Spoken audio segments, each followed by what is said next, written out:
कांग्रेस सांसद मनीष तिवारी ने संसद में चीन के मसले पर सवाल पूछा और उन्होंने कहा कि जनवरी 2023 में एक वरिष्ठ आईपीएस अधिकारी द्वारा लिखित एक पेपर पुलिस महानिदेशकों और महानिरीक्षकों के सम्मेलन में प्रस्तुत किया गया था और उस पेपर में यह बताया गया था कि चीनी अतिक्रमण के परिणाम स्वरूप काराकोरम दर्रे में चुमोर तक 65 गश्त बिंदुओं में से 26 भारतीय सुरक्षा बलों के लिए दुर्गम थे और इस तथ्य का सरकार द्वारा किसी भी स्तर पर आधिकारिक तौर पर खंडन नहीं किया गया।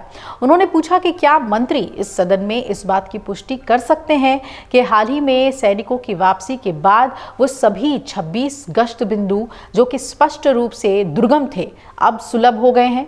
नंबर 2, क्या वर्तमान विघटन किसी भी तरीके से वास्तव में 1959 की चीनी दावा रेखा को मान्य करता है? विदेश मंत्री ने इस पर जवाब दिया कि किसी ने पेपर के रूप में जो प्रस्तुत किया उसका उत्तर मुझे नहीं देना है। मैं सरकार की तरफ से जवाब दे सकता हूं कि मैंने भारत चीन सीमा क्षेत्र में सैनिकों की वापसी और हाल के घटनाक्रम पर एक बहुत ही विस्तृत बयान दिया। मैंने इस बात पर प्रकाश डाला कि अंतिम रूप से विघटन समझौते हो चुके हैं जो देप्सांग और डेमचौक से संबंधित थे। उन्होंने कहा कि मैं ये भी बताना चाहूँगा जो मेरे पहले के बयान में भी था कि समझ में ये परिकल्पना की गई है कि भारतीय सुरक्षा बल देप्सांग में भी सभी गश्त बिंदुओं पर जाएंगे। हैदराबाद से सांसद असदुद्दीन ओवैसी ने पूछा कि हमने बांग्लादेश के विकास के लिए 10 अरब अमेरिकी डॉलर की प्रतिबद्धता जताई है। बांग्लादेश में हिंदुओं की सुरक्षा और मंदिरों की सुरक्षा सुनिश्चित करने के लिए सरकार क्या कदम उठा रही है? बांग्लादेश से कपड़ों की डंपिंग को रोकने के लिए सरकार क्या कदम उठा रही है जो भारत में पावर लूम उद्योग को नष्ट कर रहा है? ओवैसी के सवाल के जवाब में विदेश मंत्री एस जयशंकर ने कहा कि बांग्लादेश के साथ हमारे विकास परियोजनाओं का एक अच्छा इतिहास है। वास्तव में जब हम पड़ोसी प्रथम नीति यानी कि नेबर फर्स्ट के बारे में बात करते हैं तो पाकिस्तान और चीन को छोड़कर हमारे लगभग सभी पड़ोसी देशों से हमारे कई महत्वपूर्ण विकास परियोजनाएं जुड़ी हुई हैं। बांग्लादेश का भी यही हाल है। उन्होंने कहा कि हमें आशा है कि बांग्लादेश में नई व्यवस्था के साथ हम पारस्परिक रूप से लाभप्रद और स्थिर संबंध स्थापित करेंगे। बांग्लादेश में अल्पसंख्यकों के साथ व्यवहार चिंता का विषय रहा है। उन पर हमले की कई घटनाएं हो चुकी हैं। हमने अपनी चिंता से उनका ध्यान आकर्षित किया है। हाल ही में विदेश सचिव ने ढाका का दौरा भी किया और उनकी मुलाकात के दौरान ये विषय उठाए गए और हमारी ये अपेक्षा है कि बांग्लादेश अपने हित में ऐसे कदम उठाएगा ताकि उसके अल्पसंख्यक सुरक्षित रहें। सुनिए एस जयशंकर ने क्या कहा।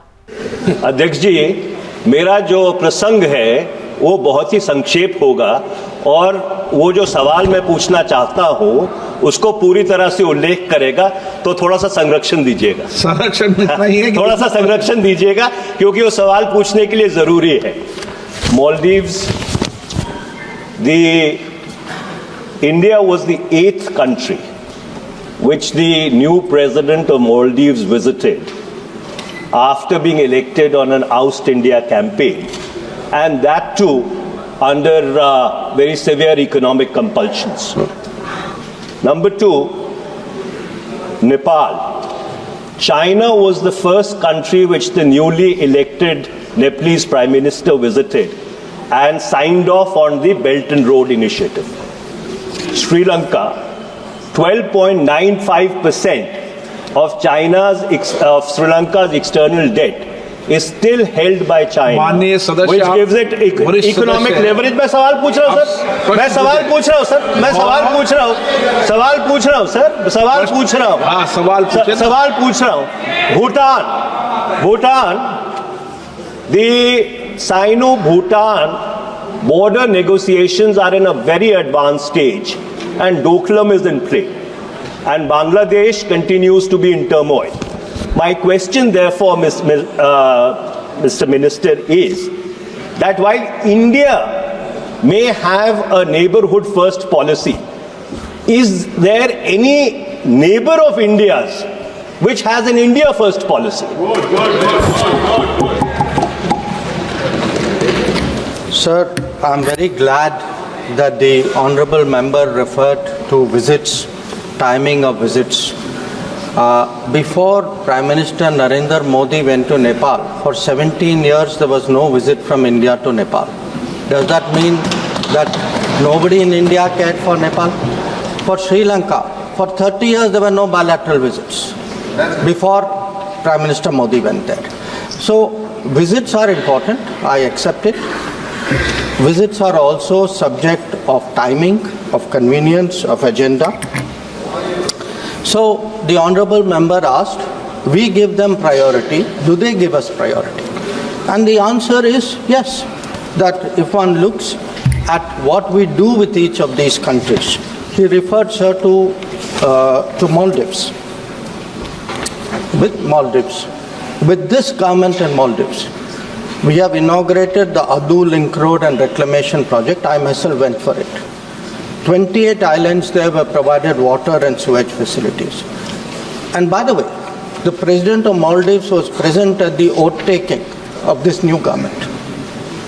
So I think the idea, if there is a desire to somehow show the foreign policy of this government in a bad light for political purposes, that is the member's privilege.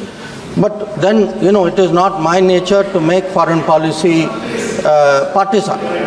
But I would like to remind the honorable member, sir, through you, that the very Maldives he is talking about was also the country from which Indian companies were driven out for an important project in 2012. अगर आप ये video YouTube पर देख रहे हैं तो हमारे channel को सब्सक्राइब कर बेल आइकन दबाएं और Facebook पर देख रहे हैं तो हमारे पेज को लाइक करें।